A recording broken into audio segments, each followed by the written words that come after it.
Scooty book करी है ना आपने? हाँ जी हाँ जी हाँ जी। कलर कौन सा था? मैंने तो व्हाइट बोला था। हाँ वो व्हाइट प्रॉब्लम ये है ना, व्हाइट ही पीछे से देर से आ रहा है। दूसरा ये बता रहा था, मैं थोड़े से और फीचर बता देता हूँ जो आपने बुक किया है ना, स्पेसिफिकेशन बता दूं आपको स्कूटी का। हाँ अच्छा बताइए बताइए। हाँ जी, ये व्हाइट कलर में है, ठीक है। 125 सीसी है। 125 सीसी है? इतना ही होता है।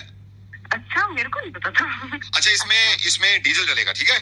अरे वो तो मैं डलवा लूंगी। वो आप करवा लेना जी। तो बहुत ज्यादा स्पीड में आपको बैक गियर नहीं डालना है, रिवर्स गियर।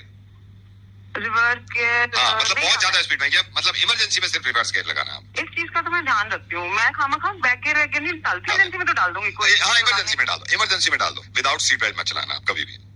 वैसे तो लगाता तो कोई नहीं है, पर चलो अपनी सेफ्टी अपने हाथ है, अपनी सेफ्टी है। अच्छा एयर बैग इसमें सिर्फ 2 आपको दिए जा रहे हैं कंपनी की तरफ से ना, 2 एयर बैग। भैया बस 2 ही है। तो आप क्या 4 बिठाओगे क्या स्कूटर पे? स्कूटी बुक करी है ना आपने?